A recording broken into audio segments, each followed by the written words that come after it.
선생님 한 주간 평안하셨습니까?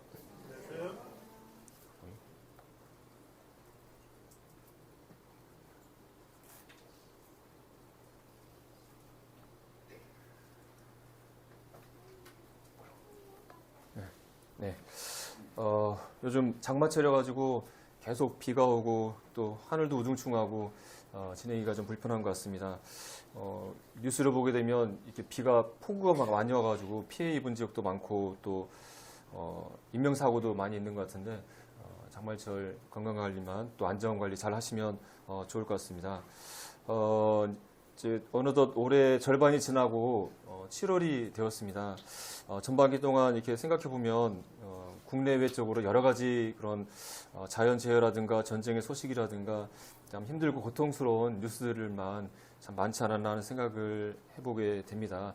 그러면서 남은 이제 6개월, 올해 이제 6개월 남아 있는데 그래서 생각하면서 우리가 힘을 내서 주님을 잘 섬길 수 있도록 이 시간에 우리의 소망인 천국, 또 구체적으로 새 예루살렘 성에 대한 말씀을 통해서 우리가 힘을 얻고 소망을 가졌으면 좋겠습니다. 우리 믿음으로 하나님이 계시고 또 그분이 우리에게 천국을 약속하셨다는 사실을 잘 알고 있습니다.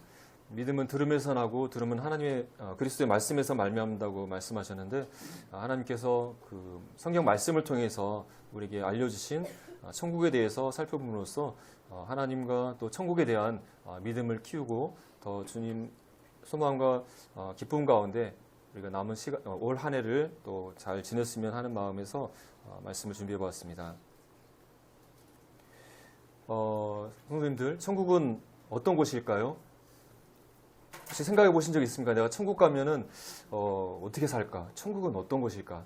우리가 주님이 오심이 가까운 마지막 시대 말세를 살아간다고 얘기하고 있는데 주님이 오시게 되면 우리가 순식간에 변화해서 공중에서 주님을 맞게 되고 이 땅의 삶은 이제 마치고 이제 예수님이 계신 천국에 이제 들어가서 사는 것이잖아요.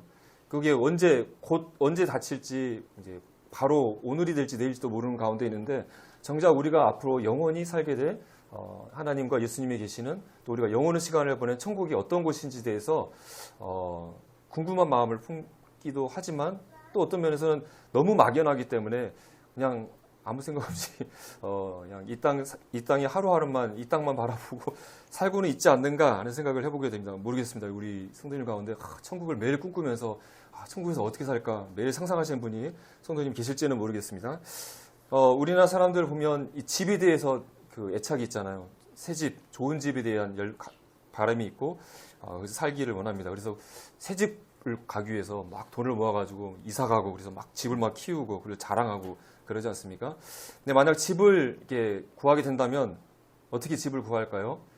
이 집이 어떤 집인지, 구조가 어떤지, 위치가 참 좋은지 어떤지, 주변 환경은 어떤지 하나하나 따져보고 구하지 않겠습니까? 그리고 또 모델하우스가 있다면 모델하우스에 가지고 꼼꼼히 살펴보면서 내가 이 집을 돈을 투자해서 참 살아야 되겠다. 뭐 그런 결정들을 하기 위해서 많은 조사와 알아보는 과정을 거칠 것입니다. 천국은 우리가 앞으로 영원히 거할 처소, 집과 같은 곳이죠. 그리고 또 우리가 천국을 소망한다. 하나님께서 우리에게 천국을 주시겠다고 약속하셨기 때문에 천국을 소망한다고 얘기하고 있고 천국에 대해 많은 얘기를 하고 있지만 정작 천국이 어떤 곳인지 또 어떤 모습으로 내가 살지에 대해서는 좀 약간 잘 모르는 잘 구체적으로 그려지지가 않는 것 같습니다. 그냥 막연하게 내가 죽게 되면 주님 오시면 주님 나라 가서 천국에서 살겠지, 천국 가면 좋겠지 뭐 정도 하는 생각으로 막연하게 살아가지 않는 것이 우리의 현실이 아닌가 하는 생각을 해보게 됩니다. 천국이 어떤 곳인지에 대해서 이렇게 알고 싶어도 성경을 이렇게 봐도 이게 딱 천국의 모습이 잘 그려지지는 않는 것 같습니다. 하나님께서 성경 말씀을 통해서 우리에게 보여주셨지만 좀 제한적으로 보여주신 게 아닌가 하는 생각을 해보게 되는데 맥도날드님 책을 보니까 천국에 대해서 자세히 알려주지 않은 그 이유에 대해서 형제님이 이렇게 얘기했더라고요. 천국을 너무 자세히 알려주면 천국을 너무 성도들이 소망해서 이 땅에서 삶을 충실히 안 살 것 같아가지고 조금 보여주신 게 아닌가 그런 의견을 말씀하셨는데 어느 정도 일리가 있다고 생각이 들어집니다. 또 개인적으로는 우리 연인들이 선물을 할 때 선물이 이거다라고 알려주지 않고 모르게 내 선물 줄 거야 하고 안 알려줬다가 짜잔 하면서 줬을 때 그 연인이 막 기뻐하는 모습 보면서 즐거워하는 것처럼 좀 살짝 가리고 나중에 천국에 가서 기뻐하는 성도들의 모습을 기도하면서 기대하시면서 좀 살짝만 가르쳐 주신 게 아닌가 하는 생각들을 해보게 됩니다. 아니면 천국에서 너무 상세히 알려주고 또 하늘나라에 받은 상급과 그런 것들을 알려주시면 성도들이 하나님을 사랑해서라기보다 천국의 상급을 받으려고 막 과열 경쟁을 해서 주님을 섬길까 봐서 조금만 알려주신 게 아닌가 이런 다양한 생각들을 해보게 되는데, 하지만 어쨌든 하나님께서 성경 말씀을 통해서 우리가 알아야 할 만큼은 성경 말씀을 통해서 우리에게 충분히 계시해 주셨다고 생각이 되어집니다. 그래서 우리가 천국에 대해서 소망을 품고 살아갈 때 최소한 하나님 말씀을 통해서 알려주시는 천국의 모습에 대해서는 우리가 자세히 알아보는 것이 필요하지 않겠나. 그것도 알아보지 않고 산다 한다면 그건 좀 문제가 있지 않나 생각을 해보게 되면서 오늘 시간 천국에 대해서, 성경이 말씀하시는 천국에 대해서 살펴보기를 원합니다. 먼저 천국에 대해서 예수님께서 하신 약속을 먼저 살펴보면 요한복음 14장 말씀에서 내 아버지 집에 거할 곳이 많도다. 그렇지 않으면 너희에게 일렀으리라. 내가 너희를 위하여 거처를 예비하러 가노니 가서 너희를 위하여 거처를 예비하면 내가 다시 와서 너희를 내게로 영접하여 나 있는 곳에 너희도 있게 하리라 라고 말씀하신 말씀을 우리 성도님 잘 아실 거라고 생각이 되어집니다. 이 말씀을 어느 때 예수님이 이 제자들에게 하신 거죠? 보통 이 장면을 무슨 장면이라고 얘기하죠? 그 최후의 만찬 시간이잖아요. 이제 곧 이제 십자가에 죽음을 앞두고 제자들과 마지막 유월절 식사를 하실 때 너희는 마음에 근심하지 말라. 이제 예수님이 십자가에 곧 죽고 제자들을 떠나게 이제 이 세상을 떠나서 제자들을 땅에 남겨두게 되는데 그러한 슬픔에 잠길 제자들을 생각하면서 그들을 위로하면서 하신 말씀이죠. 또 마지막 하신 말씀이기 때문에 유언과 같은 정말 제자들이 이 사실을 꼭 기억하기를 원하는 중요한 말씀을 하신 거죠. 내 아버지 집에 거할 것이 많다라고 말씀하고 있습니다. 천국을 하나님이 계신 곳을 아버지의 집이라고 말씀하고 있고 그곳에 너희들이 거할 곳, 거주할 장소가 아주 많다라고 말씀하고 있습니다. 그렇지 않았으면 내가 너희에게 말했을 것이다. 그러면서 내가 너희를 위하여 거처를 예비하러 간다. 내가 이제 십자가에 죽어서 하늘나라 가게 될 텐데 거기에 어떤 의미가 있냐면 너희를 위한 거처, 너희들이 거주할 장소를 내가 준비하러 가는 것이다. 그래서 내가 천국에 가서 너희들을 위한 거처를 예비해서 다 만들게 되면 내가 다시 이 땅에 너희들에게 와서 너희들을 다시 내게로 영접해서 내가 있는 천국에 너희들을 데리러 가겠다라고 예수님께서 말씀하는 장면을 보게 됩니다. 이 말씀을 볼 때마다 참 우리 마음에 기쁨이 되고 하나님의 집, 천국에 나를 위한 거주할 장소가 있구나. 그러면서 내 천국에 나의 집이 있겠구나 하는 생각들을 하게 되고 감사가 되는 것이죠. 지금 예수님의 직업이 뭐였죠? 목수셨죠. 목수가 하는 일이 가구도 짓고 집도 짓고 막 하잖아요. 이 땅에서 예수님이 집을 짓는 일을 하셨을 텐데 지금 2000년 동안 계속 우리를 위한 집을, 천국의 집을 짓고 계신다고 생각이 되어지고 그 집이 완성되면 우리를 데리러 오실 것입니다. 성도님들은 천국을 상상하면 어떤 모습이 그려지십니까? 보통 일반적으로 천국 하면 날개 달린 천사들이 이렇게 막 날아다니고 공중에 영혼들이 막 둥둥 떠다니고 있고 하는 그런 영혼들이 사는 환상적인 그런 공간이 그려지지 않습니까? 보통 그렇게 생각하지 않나 생각을 해봅니다. 천사들, 또 우리 죽은 자들의 영혼들이 사는 영적인 세계, 실체가 없는, 만질 수 없는 영혼들의 세계라는 생각을 갖는 게 아닌가 생각이 되어집니다. 또 우리가 영혼의 상태로 하늘을 둥둥 떠다니면서 하프나 이렇게 두들기면서 빈둥빈둥 돌면서 사는 그런 것은 아닐까 그런 생각을 하지 않는가 생각이 되어지는데요. 그래서 여기서 너희 아버지의 집에 있는 너희들이 거할 곳, 너희들이 거주할 장소라는 얘기를 했을 때 이것이 그냥 단순한 상징적인 의미인지 아니면 진짜 우리가 집에서 이 땅에서 집에서 살잖아요. 그런 것처럼 천국에서도 내가 사는 집과 같은 공간이 정말 있는가 하는 생각들을 해보게 되는 것 같습니다. 성도님들, 천국은 영혼들이 사는 영적인 세계일까요? 아니면 우리가 이게 만질 수 있는 실제 하는 물리적인 공간일까요? 어떻게 생각하십니까? 어떻게 생각하세요? 동영재님 어떻게 생각하세요? 그럴 것 같아요. 네, 저도 그렇게 생각을 합니다. 천국에 영혼들이 살고 있다는 생각, 틀린 말은 아닌데, 그럼 예수님은 어떤 모습으로 지금 계시죠? 예수님은 몸을 가지고 계신 상태로 계시잖아요. 제자들에게 부활했을 때 뭐라고 했습니까? 영혼, 귀신같이 여기니까 나를 만져봐라. 내가 안에는 살과 뼈가 있다. 손과 발에 목장을 보여주면서 몸이 있는 실체라는 것을 보여줬죠. 근데 그분이 지금 천국에 살고 계시다 한다면 이 천국은 영혼들이 사는 그런 영적인 공간이기도 하지만 확실한 이 몸을 가지고 있는 예수님 살고 있는 물리적인 공간이라고 생각할 수 있고, 또 예수님 말고도 몸을 갖고 있는 살고 있는 존재가 사람들이 있는데 누가 있죠? 저번에 제가 말씀드릴 때 드렸던 인물이죠. 에녹과 엘리야, 이 두 사람도 죽음을 맞지 않고 변화된 부활의 몸을 갖고 천국에 살고 있는 것이죠. 그래서 천국은 영적인 공간일 뿐만 아니라 부활의 몸을 가지고 있는 예수님과 또 에녹과 엘리야가 살고 있는 우리가 만질 수 있는 물리적인 공간이라고 생각하는 것이 맞을 것 같습니다.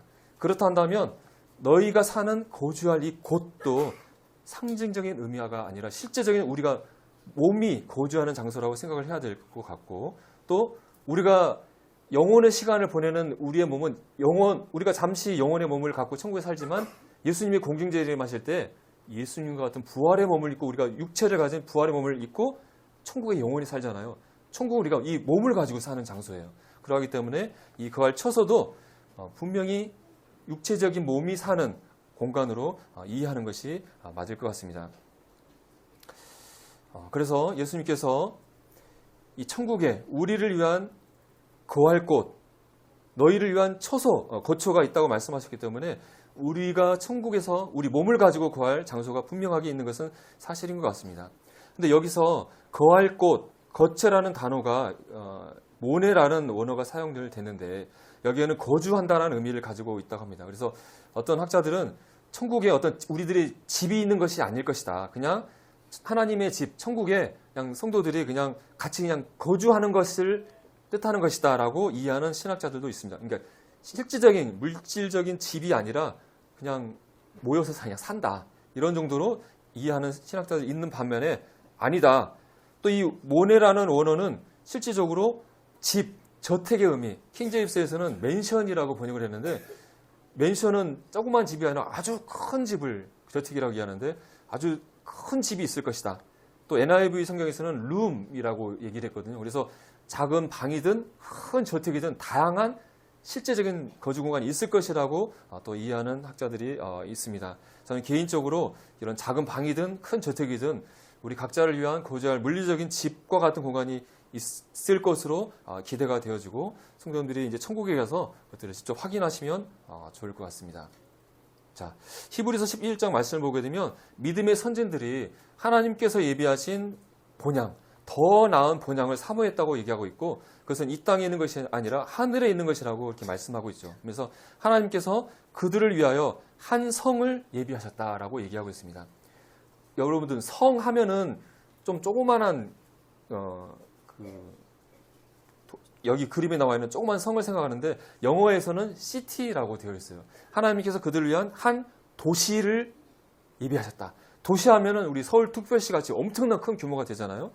그러면서 그가 하나님이 계획하시고 지으실 터가 있는 성, 도시를 바랐다고 얘기하고 있습니다. 우리가 가게 되는 천국은 하나님이 계획하시고 하나님께서 지으시는 터, 기초가 있는 도시라고 얘기하고 있습니다. 그래서 세 번의 성경에서는 하나님께서 설계하시고 하나님께서 세우실 튼튼한 기초를 가진 도시라고 얘기하고 있습니다. 그래서 천국 하면 조그마한 성이 아니라 하나님이 계획하고 설계하고 짓고 계시는 또 기초가 튼튼한 대도시라고 이해를 하는 것이 맞다고 하는 것입니다. 하나님께서는 이 우주 천지만물, 이 지구를 설계하시고 지으신 분인데 그분이 하나님께서 설계를 하셔요. 사람이 설계 아니라 하나님이 이 도시를 설계하시고 또 그것을 지금 짓고 계세요.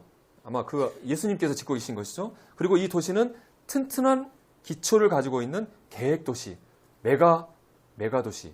우리나라에도 막 도시, 계획도시 짓잖아요. 그런 것처럼 하나님께서 주신 계획도시다라고 얘기를 하고 있는 것입니다. 자, 이제 구체적으로 한번 살펴보겠습니다. 성도님들, 천국은 어디에 있을까요? 어디에 있다고 표현할 수 있겠습니까? 자매님, 천국은 어디에 있다고 표현할 수 있겠어요, 지금? 자매님, 얼굴 돌리지 마시고. 아니, 그냥 쉽게, 천국이 어디에 있어요? 어려운 질문이니까, 마음속, 아니, 물리적으로 얘기했을 때, 어디에 있어요? 자매님 기준으로 어디에 있어요, 천국이?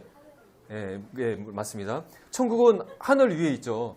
하늘 위에 있는데, 그냥 하늘 위라고 하면은 정답이 아닐 것 같습니다. 자, 솔로몬이 성전을 지은 다음에 이렇게 기도했죠. 하나님이 참으로 땅에 계시리까 하늘과 하늘들의 하늘이라도 주를 영접하지 못하겠거늘.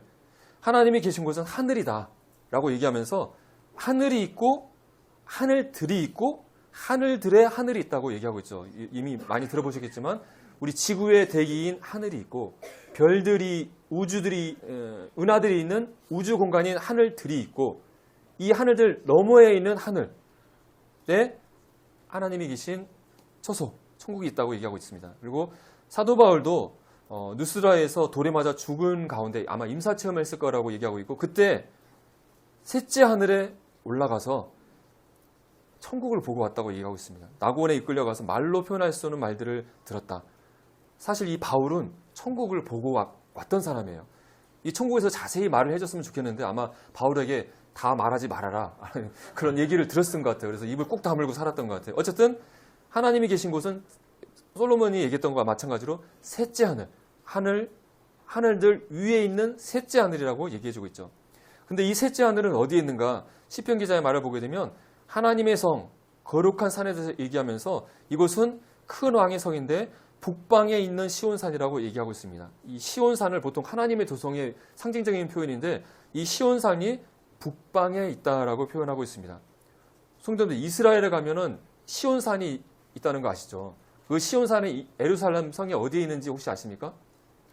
그러니까 예루살렘 성이고 여기가 성전인데 여기 보면은 마운트 시온이라고 해서 시온산에 그러니까 진짜로 있는 시온산의 위치를 보여주고 있고 시온산은 해발 약 765m 정도의 작은 언덕이 시온산이라고 불리는 곳이에요. 그러니까 예루살렘을 기준으로 해서 시온산을 표현한다면 이 시온산은 예루살렘의 남서쪽에 있는 것이죠.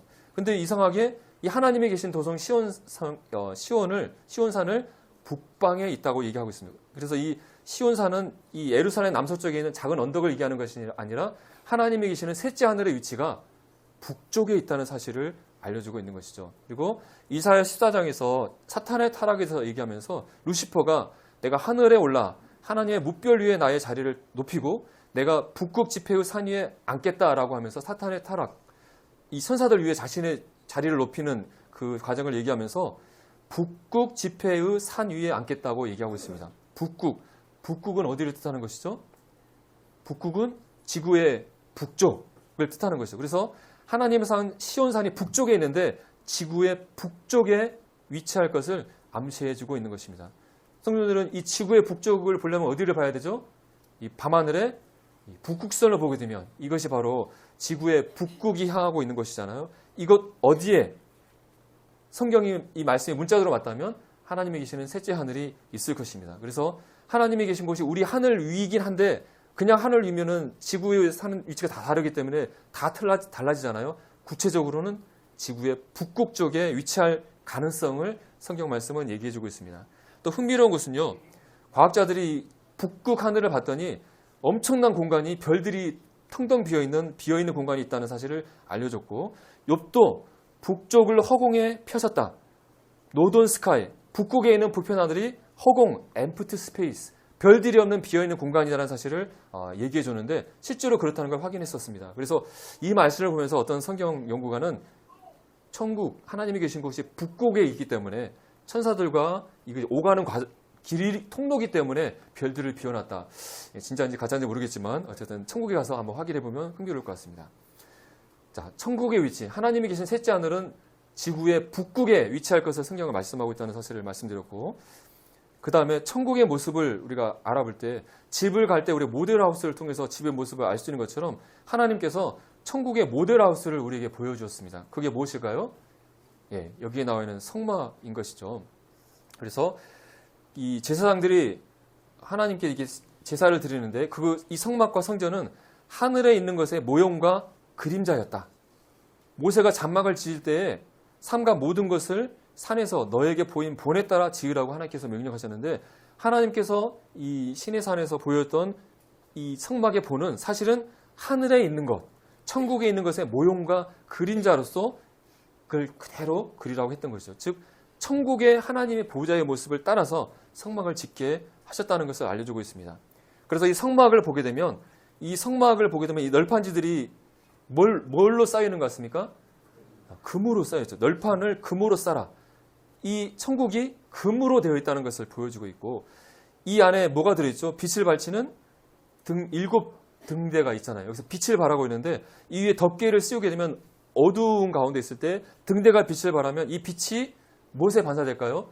이 금에 반사돼가지고 이 내부가 막 금빛으로 환하게 밝혀져 있을 것입니다. 즉 천국이 금으로 되어 있고, 또 이 안에 빛이 차 있는데 그 빛이 이 천국을 채우고 있는, 나중에 뒤에 말씀드리겠지만 하나님의 영광의 빛이 금빛으로 된 건물들의 천국에 빛나는 모습을 보여주고 있는 것이죠. 그리고 또 이 성막을 보게 되면 여기에 이것들이 뭘 묘사한 것 같습니까? 네, 천사들 중에 그룹, 이 휘장을 짜고 그 위에 그룹을 수놓아라. 그래서 이 안에 들어가게 되면 그룹들이 쫙 보이는 걸 볼 수가 있는 거예요. 그래서 천국에 천사들, 그룹들이 있는 것을 묘사해주고 있는 것입니다. 또 지성소는 속죄소, 이건 하나님의 보좌를 보여주는데, 이 속죄소에는 금으로 된 그룹 둘을 속죄소의 두 끝에 만들어놨는데 그룹 가운데 자정하시는 하나님의 보좌를 보여주고 있는 것이죠. 또 이 성막에 보게 되면 이 앞에 이게 뭐죠? 물두멍. 또 솔로몬의 성전에서는 이 물두멍을 크게 만들어가지고 뭐라고 불렀죠? 바다라고 불렀어요. 바다. 그래서 보좌 앞에 바다가 있음을 또 보여주고 있습니다. 나중에 또 한번 살펴보겠습니다. 구약의 성막을 통해서 천국의 그 모습을 조금 보여줬다 한다면, 계시록 21장 이하의 말씀을 통해서 구체적으로 구체적으로는 새 예루살렘의 성의 모습을 우리에게 보여주고 계십니다. 근데 이 시간은 계시록 21장 1절의 말씀은 천년왕국이 이제 마치고 하나님께서 새 하늘과 새 땅을 창조하신 것부터 시작하고 있습니다. 처음 하늘과 처음 땅이 사라졌고 또 이 바다가 다시 있지 않다고 말씀하고 있습니다. 그래서 이 공간은 지금 새 하늘과 새 땅, 천년왕국이 끝난 새 하늘과 새 땅, 영혼의 시간이 시작되는 시점을 말씀하고 있습니다.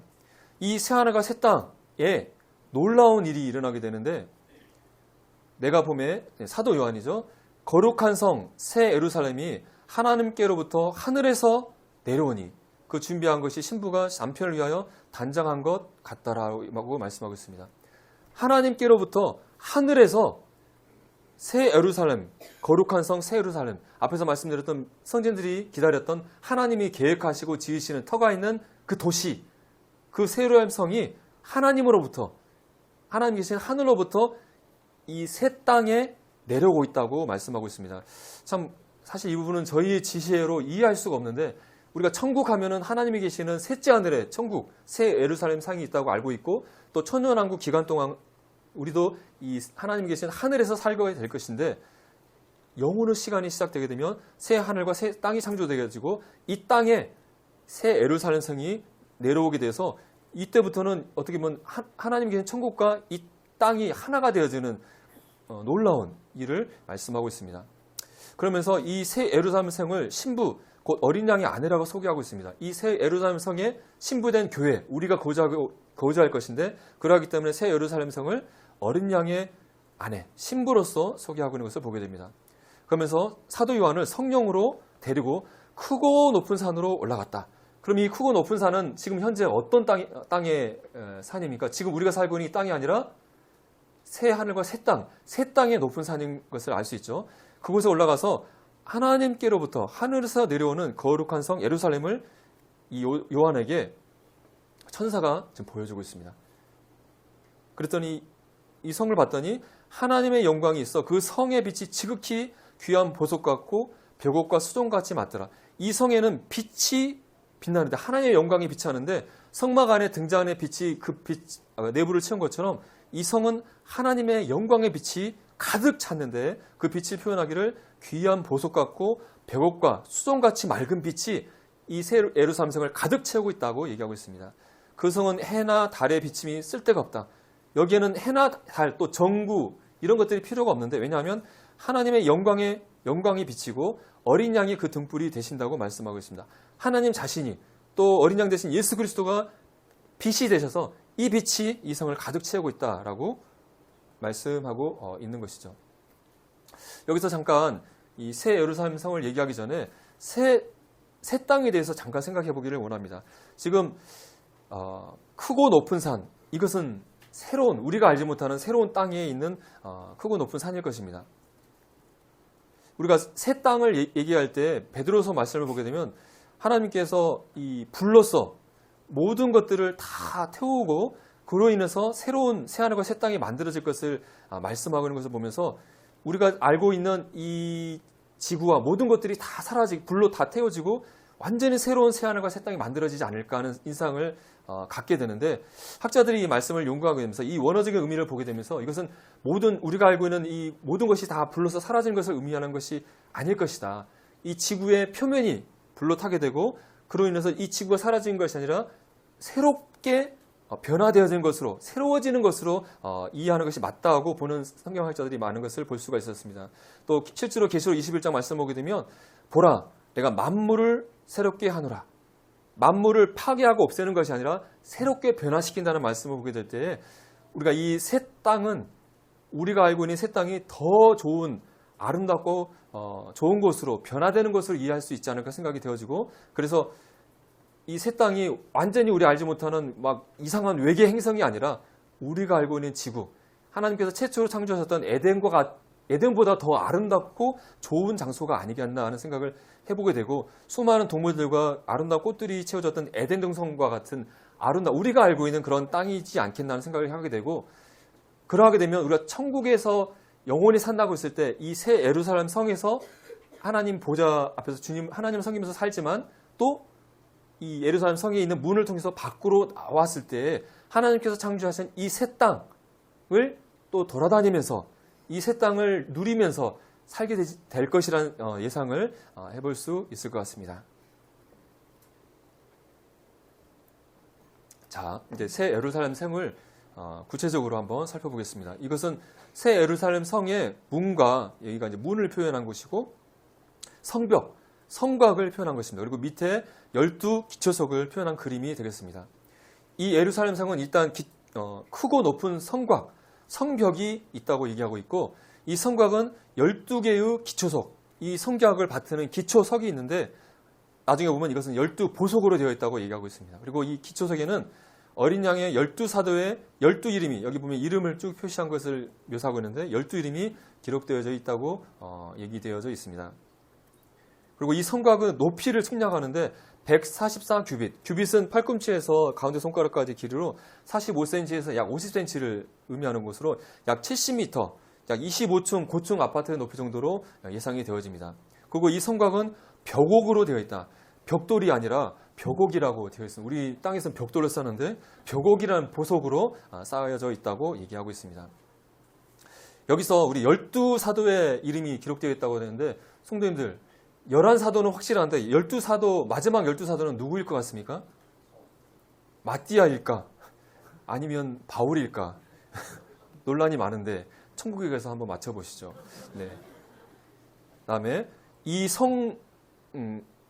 성벽이 있는데 이 성벽에는 각각 4방향으로 3개씩 성문이 있다고 얘기하고 있습니다.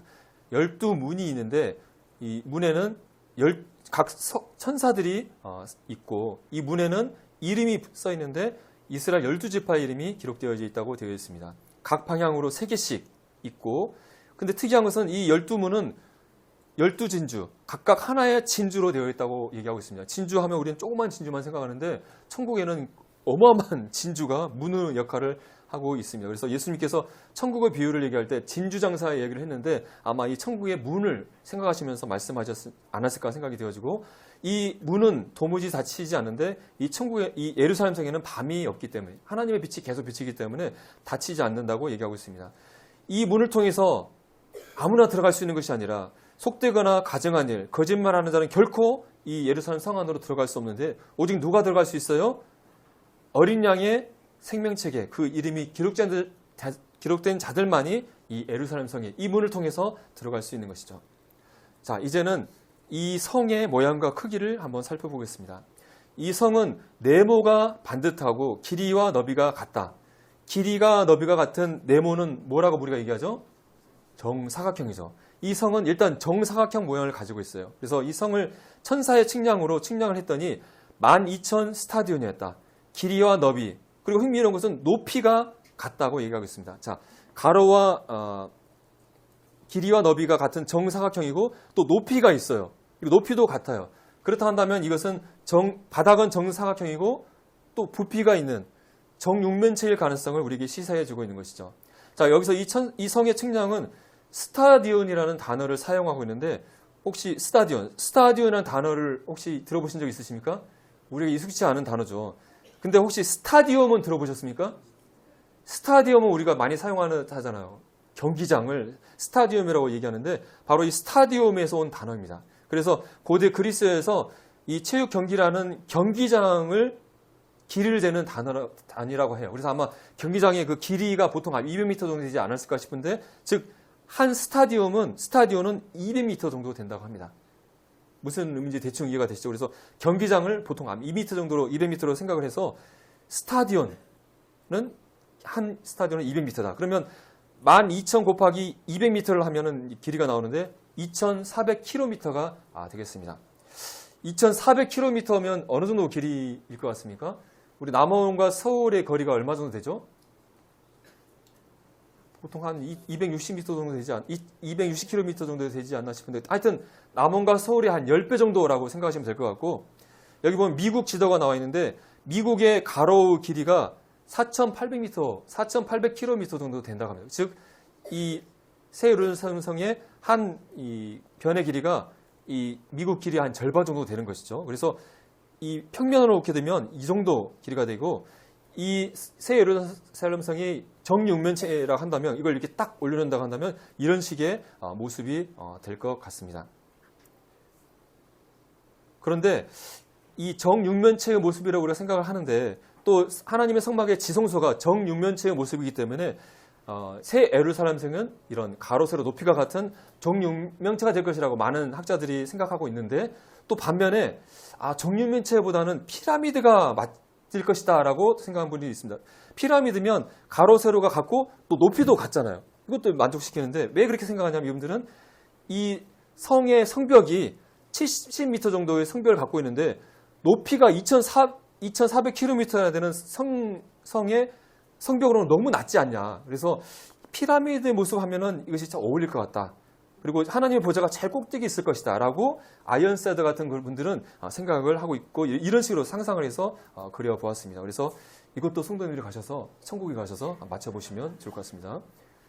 자, 그러면 천국에 하나님도 계시고 막 천사들도 있고 어마어마하게 커야 될 텐데 미국의 한 절반 정도 덮는다니 너무 작은 거 아니야? 하는 생각을 할지 모르겠습니다. 이 도성의 면적과 최적을 이렇게 계산해 볼 수 있는데 우리가 생각해 볼 수 있는 것은 이 도성이 평면을 가진 것이 아니라 2,400km, 4,000km나 되는 어마어마한 높이를 가진 부피를 가진 건물이라고 하는 것이죠. 그래서 우리가 서울에 같이 가보게 되면 높은 빌딩을 가게 되면 그 안에 막 층층이 수많은 층에 수많은 사람들이 살는 걸 보게 되는데 이 도시는 엄청난 높이를 가진 계획된 도시라고 하는 것이죠. 그래서 이 도시가 몇 층인지는 알 수 없지만 그것이 몇 층이 나눠지면 나눠질수록 엄청난 크기를 차지하게 되는데 그래서 어떤 사람이 이 한 층의 높이를 1.6km로 계산을 해봤어요. 이 우리 건물의 이 높이가 이게 몇 미터 정도 될까요? 한 10m 될까요? 10m도 안 될 것 같은데 한 층의 높이가 100m만 돼도 높을 텐데 1.6km나 되는 건물은 지구상에 존재하지 않잖아요. 근데 어쨌든 그렇게 가정을 했을 때 1,500층의 건물이 되고 그렇게 되면 지구의 표면적의 17배에 달하는 어마어마한 면적을 가지게 된다고 하는 것이죠. 그래서 어쨌든 이 새 예루살렘성은 이와 같은 모습을 가지고 있다고 성경은 우리에게 말씀해주고 있다는 것을 살펴보게 됩니다. 네, 다음으로는 이 건물의 이 새 예루살렘 성의 건물들을 보게 되면 이 성곽은 벽옥으로 쌓였다고 얘기하고 있고 이 성은 전체가 통으로 정금으로 되어 있는데 맑은 유리 같다고 얘기하고 있습니다. 금이 너무나 순수하기 때문에 유리처럼 보인다는 의미인 것 같습니다. 일본에 가게 되면 혹시 이 금각사를 보신 적이 있습니까? 저도 일본을 딱 한 번 간 적이 있는데 가서 이걸 봤던 것 같아요. 금으로 좀 덮어놨는데 금으로 된 건물이다 해갖고 사람들이 가서 신기하다면서 구경하는데 이거 천국에 가면 다 몽땅 금으로 되어 있다고 하는 거예요. 금 하나가 가치가 여기 1kg짜리 금이 1억 원 정도 하는데 정말 이 지상에서 금이 귀한 거잖아요. 근데 이 금의 이 순도가 999.9라고 표시가 되어 있는데 지상에는 100% 순도의 금이 존재할 수가 없다고 그래요. 그래서 이 최고로 이 순도가 99.99%의 이제 순도가 높은 금이라는 표시를 하는데 어쨌든 100% 순도의 금으로 도시가 통째로 되어 있다라고 얘기하고 있습니다. 그리고 또 이 성곽의 성벽은 12가지 보석으로 기초가 된 성벽으로 되어 있다 얘기하고 있는데 그걸 보게 되면 각각 보석으로 되어 있는데 벽옥, 남보석, 옥수, 녹보석, 홍만호, 홍보석, 황옥, 노곡, 담황옥, 비치옥, 청옥, 자수종 12가지 보석으로 되어 있다고 얘기하고 있습니다. 우리 성도들 집에 이런 보석들 많이 있으니까 다 이해하시죠? 저는 금반지 애들 돌 때 금반지 본 거 외에는 여기에 해당하는 거 한 번도 본 적이 없어서 이게 도대체 뭔지를 알 수가 없습니다. 근데 어쨌든 지상에 존재하는 보석으로 이렇게 표현을 했어요. 그리고 또 이 보석은 대제사장이 가지는 흉패에 12가지, 이스라엘 12지파를 상징하는 보석이 있는데 이것과 아주 유사해요. 제가 알아보기에는 9가지가 거의 똑같아요. 실제로 이 12 기초석이 이것과 같지 않을까 생각을 하게 되는데 어쨌든 우리 지상에 있는 12가지 보석으로 표현을 했어요. 이것이 정말 천국에 똑같을지 어쩔지는 모르겠지만 어쨌든 이 보석이 어떤 건지 한번 살펴보면 성벽이 벽옥으로 만들었다고 했는데 벽옥을 보신 적이 있습니까? 저도 한번 본 적이 없는 하여튼 이런 식으로 되어 있다고 하면 찾아보면은 무지갯빛을 모두 섞어 넣은 색깔을 가지고 있고 이 벽옥의 보석은 지혜를 상징한다고 합니다. 그래서 주님께로 돌아온 자들은 비어로운 사람이라는 의미를 가지고 있을 것이다 이렇게 해석을 했었고요. 남보석은 사파이어라고 합니다. 사파이어는 좀 들어보셨죠? 이렇게 짙은 청색, 천국, 하늘을 뜻하는 것이죠. 천국에서 오신 예수님을 상징한다 이렇게 얘기하고 있고 옥수는 여러 색깔의 줄을 가진 하늘색의 보석이라고 합니다. 또 녹보석은 에메랄드. 이건 좀 들어본 것 같아요. 녹색, 투명한 보석인데 모든 거짓이나 허위가 들춰지는 걸 의미하기 때문에 어떠한 가짜도 천국에서 없다는 의미를 가지고 있다 이렇게 봤고요. 홍만호는 붉은 층이 여기 붉은색이 보이나요? 붉은 층에는 흰색 보석인 만호고 결혼의 축복을 의미한다고 합니다. 그래서 천국에서 거대한 우리 신부들의 혼인잔치가 있을 것을 얘기해 주는 것 같고 홍보석은 또 루비라고도 하는데 불같이 빨간 보석, 그리스도의 보혈을 상징하는 보석으로 이야기할 수 있을 것 같습니다. 황옥, 휘감난석은 투명하고 금색을 띤 보석이로 사람들을 악한 열망으로부터 자유케 하는 의미를 가지고 있다고 합니다. 그래서 모든 죄로부터 자유케 될 것을 의미한다고 보고 있고 노곡은 청록색을 띠고 있고 시간이 지날수록 이 보석은 희한하게 더 빛을 발한다고 합니다. 그래서 영원한 생명과 영원한 젊음, 영원한 행복을 우리가 천국에서 누릴 것을 상징하는 것으로 보고 있고 담황옥은 투명하고 노란색을 띤 보석으로서 우정을 상징한다고 합니다. 그래서 우리의 친구 되신 예수님을 상징한다고 보고 있고 비치옥은 푸른 사과빛을 띠고 있어서 생명나무 열매를 생각하게 하는 보석이라고 합니다. 청옥은 짙은 진홍색을 띠고 있고 우리의 진홍 같은 죄를 사해 주신 사실을 기억하게 하는 보석으로 이해하고 있습니다. 자수정은 보라색을 띠고 있고 아주 비싼 보석으로서 풍요를 상징함으로써 우리가 천국에서 풍요케 된 사실을 알려주고 있습니다. 참 보석, 12가지 보석 본 적도 없고 만진 적도 없는 이 보석들을 천국에 있다고 하는데 근데 여기서 이 정금 12가지 보석이 지구상에 하여튼 있잖아요. 근데 정말 천국에 있을까? 상징적인 의미일까? 생각을 해보게 됩니다. 지구에 이 귀한 것이 천국에 있을까? 근데 생각해보면 지구에 있는 모든 것들은 사실은 하나님이 계획하신 거고 설계하신 것이잖아요. 사실은 이것들은 원래 지구에 있었던 것이 아니라 원래 어디에 있었던 걸로 봐야 맞는 거죠? 원래 하늘에 있던 것인데 하나님께서 지구에도 있는 것으로 설계하신 것으로 이해하는 게 맞지 않겠습니까? 그렇기 때문에 정금, 12보석, 또 지구에 있는 많은 것들이 사실은 원래 천국의 뿌리, 원형을 두고 있기 때문에 이런 것들이 천국에 당연히 있을 것으로 우리가 받는 것이 맞지 않나 하는 생각을 해보게 됩니다. 자, 이제 성벽과 진주 성문을 통해서 성 안을 보게 되면 여기에 뭘 묘사한 것 같습니까? 성문을 통해서 뭐가 보이나요? 여기에 큰 길이 보이게 되고 이 길에 뭐가 보이나요? 강이 흐르는 걸 보게 되죠. 그래서 성의 길은 맑은 유라 같은 정금으로 만든 성의 길이 있고 그 다음에 이 강이 보이는데 수정같이 맑은 생명수 강이 흐르는 것이 보이고 이 생명수 강은 하나님과 어린 양의 보좌로부터 나와서 흐르고 있다고 얘기하고 있습니다. 그리고 길 가운데 흐르고 있고 이 생명나무가 이 강 좌우에 있는데 12가지 열매를 달마다 열매를 맺고 그 나무의 잎사귀는 만국을 치료하기 위해서 사용된다고 얘기하고 있습니다. 그래서 이 성문을 딱 열면은 길이 보일 것이고 그 길 안에 생명수 강이 흐르고 있고 이 강 좌우에 생명나무가 있고 거기에 12가지 열매가 맺히는 것을 보게 되죠. 자, 이 길을 따라서 쭉 가게 되면 뭐가 나올까요? 이 성 안으로 쭉 들어가게 되면 뭐가 나올까요? 네. 왜냐하면 이 생명수 강이 어디서부터 흘러내려온다고요?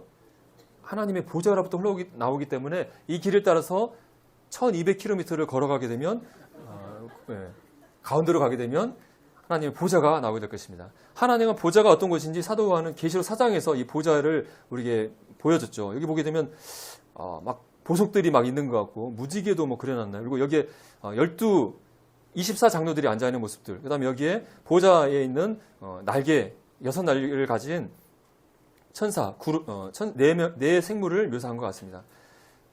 사도 요한이 최대한 표현을 하기를 하늘에 보좌가 있고 보좌 위에 앉으신 이를 보았습니다. 그리고 이 보좌 우편에 누가 계실까요?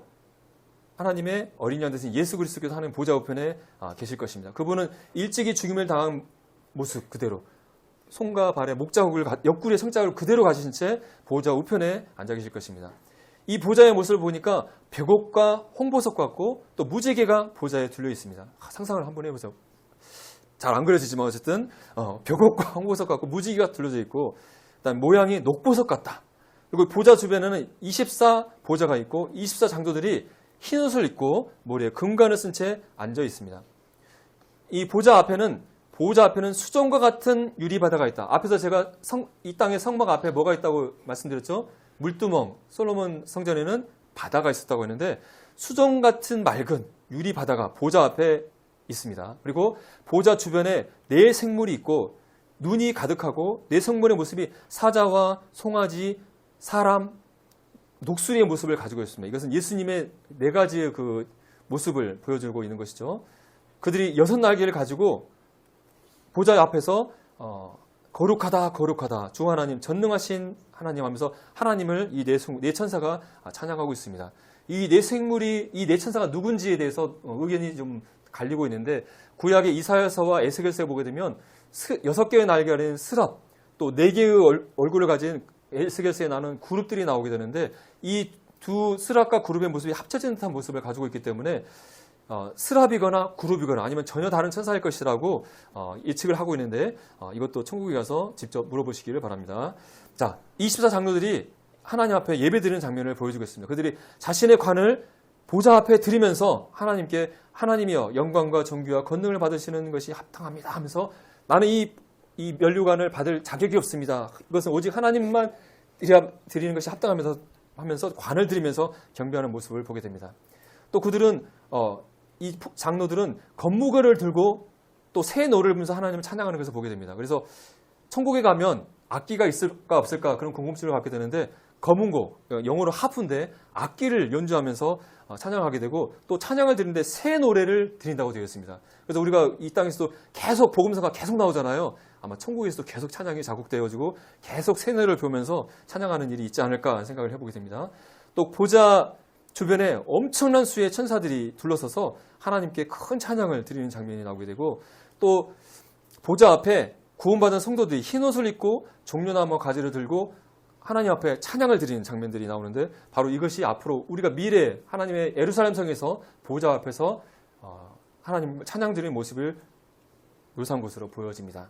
자, 다음에는 천국의 삶에 대해서 잠깐 살펴보게 되면 사도 바울은 하늘에 속한 형체와 땅에 속한 형체가 있음을 얘기하면서 이 땅에서 우리가 육체를 입고 지금 살아가지만 영원의 천국에서 또 새 예루살렘 성에서 하늘에 속한 형상 예수님이 입었던 부활의 몸을 입고 살아가는 삶이 있다는 것을 우리에게 말씀해주고 있는 것이죠.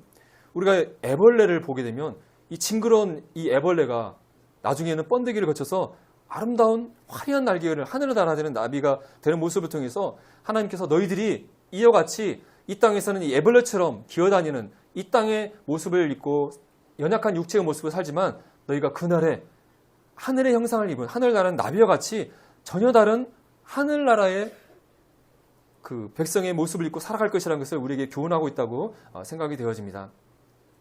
천국에는 성부, 성자, 성령 되신 하나님과 거룩한 천사들과 또 24장로들, 바로 우리들은 구원받은 그리스도인들과 구원받은 이스라엘인들이 살게 될 것입니다. 그곳에는 오직 생명책에 기록된 자들만이 이 천국에 들어올 것이고 생명책에 기록되지 못한 자들은 불과 이왕으로 타는 불못에 던져진다고 성경은 얘기하고 있습니다. 천국에는 해와 달이 필요가 없는데 하나님과 예수 그리스도가 빛이 되셔서 이 천국을 비치고 예루살렘 성을 비치고 있고 그렇기 때문에 이곳은 밤이 없고 그래서 성문은 닫히지 않는다고 얘기하고 있습니다. 우리가 천국에서 우리가 어떻게 살 것인가 생각했을 때 우리가 죽으면은 천국의 영혼의 상태로 가게 되고 우리의 몸은 이 땅에 묻히죠. 하지만 그것은 잠시고 예수 그리스도께서 이 땅에 공중재림하실 때에 그때 살아있는 우리 성도들은 순식간에 변화하여서 예수님과 같은 부활의 몸을 입을 것이고 또 죽은 자들도 동일하게 그때 부활의 몸을 입고 살아나서 결국 이 천국 영혼의 시간은 영혼의 상태가 아니라 살과 뼈가 있는 부활의 몸을 입고 영혼이 살아간다는 사실을 성도님들 아셨으면 좋을 것 같습니다. 그리고 천국에서는 빛나고 깨끗한 세마포 옷, 흰 옷을 입게 될 것인데 이것은 성도의 옳은 행실이라고 말씀하고 있습니다. 천국에서는 인과관계가 어떻게 될 것인가?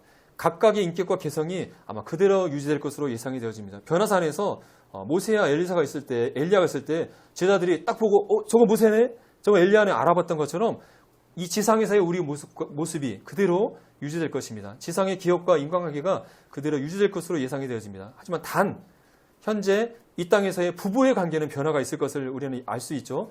천국에 가게 되면 장가가고 시집가는 일이 없을 것이라고 말씀하고 있습니다. 그래서 천국에 가서 이렇게 데이트하고 이렇게 하는 일이 네, 없다는 거죠. 결혼하고 출산하는 일은 없다고 하는 것입니다. 왜냐하면 천국에서는 모두가 그리스도의 신부로서 신앙된 예수 그리스도를 경배하며 살아갈 것이기 때문에 이 지상에서 부부의 관계는 지상에서 유지가 되고 천국에서는 새로운 예수님과 또 신부의 관계로 우리가 살아갈 것을 말씀해주고 있습니다. 성도님들 천국에 가서 맛있는 거 먹을까요? 안 먹을까요? 우리 아주 궁금해하는 경우가 많이 있는 것 같습니다. 이 땅에서도 우리가 교제할 때 음식 교제가 아주 중요한데 자, 예수님께서 부활의 몸을 입고 제자들에게 나타냈을 때 한 행동이 하나 있었어요. 그 뭐냐면 구운 생선 한 토막을 받아 잡수셨어요. 즉 부활의 몸은 먹는다는 것을 보여주셨던 것이에요. 그리고 예수님께서 제자들에게 먹는 것에 대해서 많이 얘기하셨어요. 내가 내 아버지의 나라에서 새 포도주로 너희와 함께 마실 것이다. 또 내 나라에서 내 상에서 너희들과 함께 먹고 마시며 교제할 것이다. 그래서 천국 새 예루살렘에서 맛있는 것들을 많이 먹으면서 또 식사교제를 식탁에서 할 것을 예수님께서 말씀하시고 있죠. 그래서 예루살렘 성에 생명수 생물이 있고 생물나무에 12과실이 있다는 것을 말씀해주고 있고 이거 외에도 많은 맛있는 음식들이 있지 않을까 기대가 되어집니다. 그리고 천국에 동물이 있을까? 유치원생 같은 질문인데 계시록 19장에 보면 예수님께서 백마를 타고 오시게 되고 또 성도들이 또 백마를 타고 그를 따르는 장면이 나옵니다. 그러니까 천국에 최소한 말이 있다는 것을 우리에게 암시해주고 있고 또 내 생물의 모습을 보게 되면 동물의 모습을 보여주잖아요. 독수리, 송아지 막 이런 모습들을 보여주는 걸 봤을 때 천국에도 우리 지상에는 동물들이 있지 않을까. 사실은 이 지상의 수많은 동물들이 천국에 존재한 것들을 그대로 카피해서 이 땅이 만든 것이 아닐까 개인적인 생각을 해보게 됩니다. 또 천국에 도서관이 분명히 있을 것이라고 생각을 많이 하고 있습니다. 이 도서관에 어떤 책들이 있을까요? 성경에 보면 책들이 있고 또 생명책이 있다고 기록하고 있습니다. 구원받은 우리 사람들의 이름을 기록한 생명책이 있고 또 구원받지 않은 자를 심판하는 그들의 행위를 기록한 심판의 책들, 수많은 사람들이 살았기 때문에 그들을 기록한 심판의 책들이 존재할 것입니다. 또 여호와를 경외하는 자들을 존중히 여기는 자들을 위해서 그들의 선행을 기록한 기념책이 존재하고 있기 때문에 심판의 책들 또 성도들을 상급을 주기 위한 기념책들이 보관된 천국의 도서관이 있을 것입니다. 천국의 삶은 어떤 곳일까요? 천국은 가서 빈둥빈둥 돌면서 있는 것이 아니라 하나님과 예수 그리스도를 경배하고 찬양하는 곳일 것입니다. 우리가 예배 시간에 예배하는데 천국에서 하는 가장 중요한 일은 하나님과 예수 그리스도를 찬양하는 것이고 또 천국은 교제하는 것일 것입니다. 우리가 하나님이 우리를 구원하시고 천국에 데려오신 이유는 뭐예요? 우리가 교제하시려고 하신 것이잖아요. 지금은 우리가 하나님을 보지 못하고 예수님을 보지 못하고 말씀으로 기도로 교제하지만 그날에 가서는 예수님을 만나서 그분과 함께 생명수 샘에 가서 그분이 주시는 생명수 샘물을 마시면서 예수님과 하나님과 교제하면서 살 것입니다. 또 하나님과 예수님뿐만 아니라 우리 구원받은 성도님들과 함께 교제하면서 구약의 성도들 아담 할아버지 또 에녹 할아버지 그때 하늘나라 올라갈 때 기분이 어땠어요? 이런 거 물어보면서 교제하면서 할 것입니다. 또 우리 먼저 간 친척들 만나서 아유 할아버지 그동안 어떻게 지내셨어 하면서 또 우리는 지금 우리 남원에서 이렇게 교제하는데 세계 각국의 수많은 성도들이 있잖아요. 저 아프리카에 막 수많은 성도들을 그날에 가서 아유 아프리카에서 주님 섬길 때 어땠어요 하면서 경험담 좀 얘기해 주세요 하면서 쭉 교제하다 보면 영혼의 시간을 보내도 보고 가지 않을까 생각이 되어집니다. 또 천국은 섬기는 곳이라고 말씀하고 있습니다. 그 종들이 그들을 섬긴다. 그들이 밤낮으로 하나님을 섬긴다. 분명히 예배하는 것도 포함되지만 여기에 기록되지 않았지만 다양한 천국에서의 활동들이 하나님을 기쁘게 하는 활동들이 있어서 우리가 밤낮으로 힘들게 하나님을 섬기며 천국에서 하는 활동들을 할 것으로 예상이 되어집니다. 그리고 우리가 지금 이 땅에서 성경 말씀을 통해서 하나님과 천국에 대해서 우리가 부분적으로 알지만 그날에 가서는 정말 하나님을 바라보면서 천국을 거니면서 새하늘과 새 땅을 바라보면서 하나님에 대해서 하나님의 그 놀라운 신비에 대해서 우리가 배우게 될 것입니다. 천국에는 구체적으로 새 땅에는 바다가 없다고 말씀하고 있고 눈물과 죽음과 아픔이 없고 또 해와 달이 필요 없고 기근과 질병과 저주가 없고 또 그곳에는 하나님이 성전이시기 때문에 그 예루살렘 성에는 사람의 손으로 만든 성전이 없다고 말씀하고 있습니다. 아이고.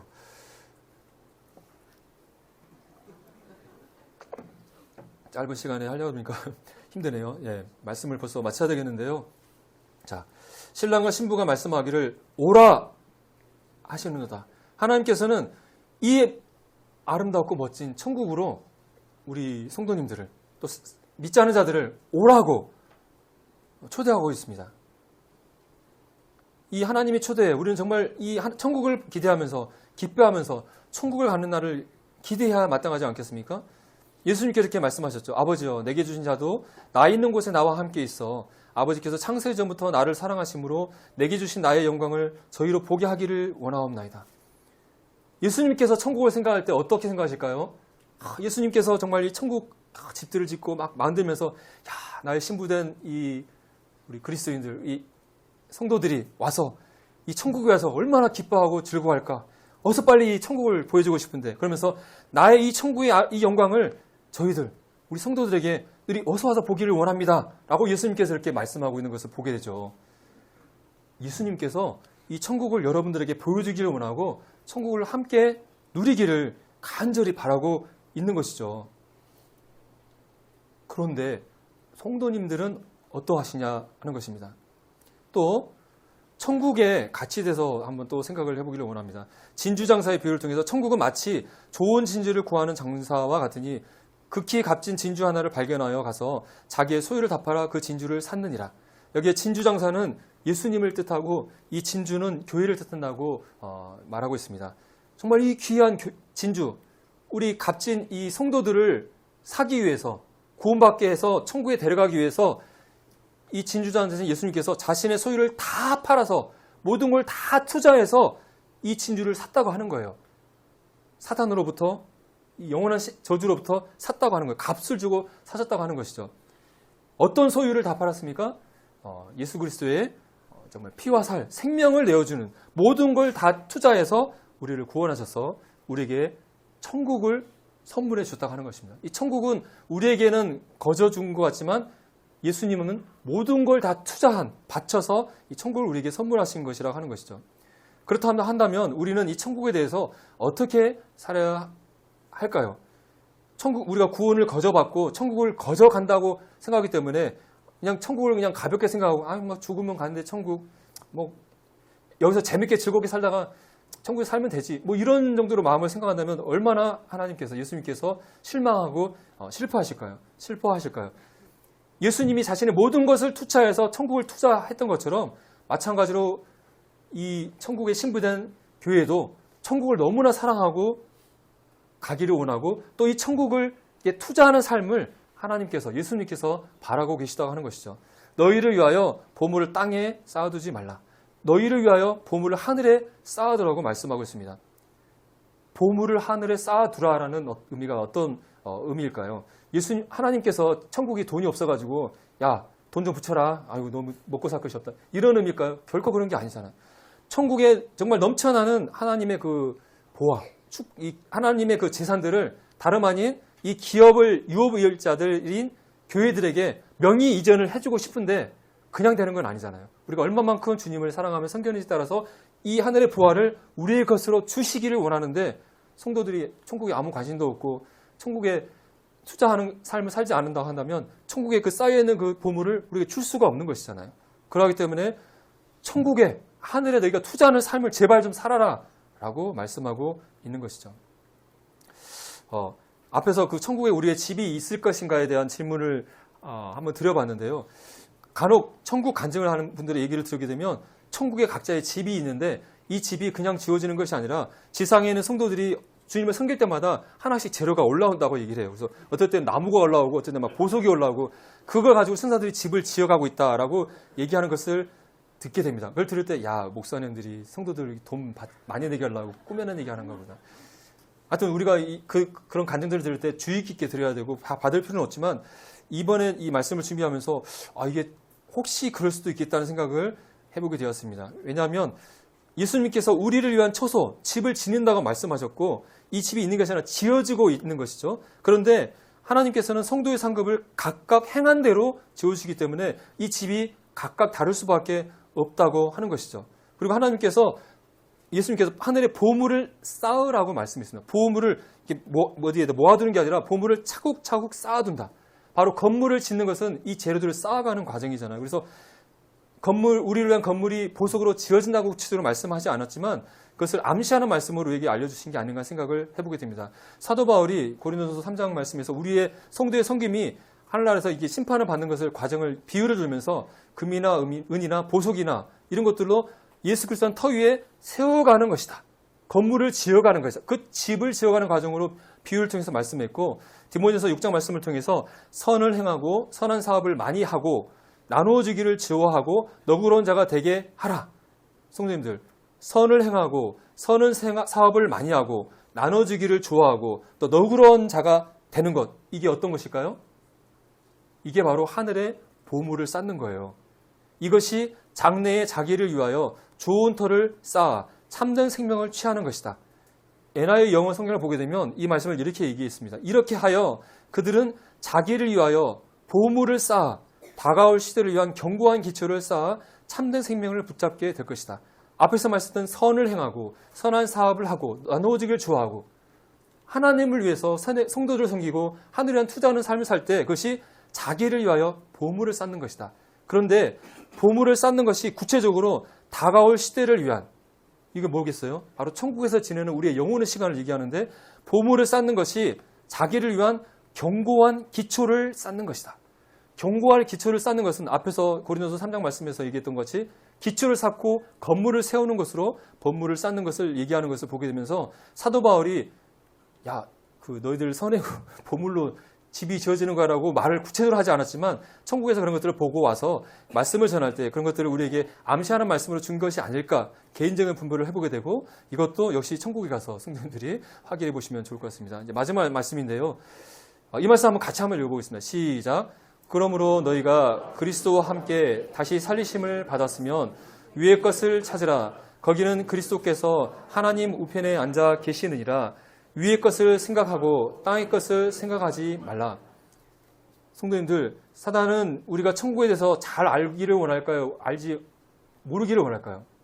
사단은 결코 이 천국에서 알기를 원치 않을 것입니다. 만약 우리가 천국에서 잘 알게 되면 우리의 삶이 어떻게 될까요? 우리가 하나님께서 우리를 위해서 예비하신 천국에서 잘 알면 알수록 천국을 더 사모하게 되고 천국에서 지내는 우리의 미래를 기대하면서 더욱더 하나님을 사모하게 되고 주님을 섬기기 위한 결단을 내리게 되면서 우리가 천국에 대한 영혼의 전망을 가지고 주님을 열심히 섬기는 성도가 되지 않겠습니까? 그래서 신부가 신랑이 준비한 신혼집을 사모하면서 그 날을 고대하면서 살아가듯이 우리 있잖아요. 예비 신부.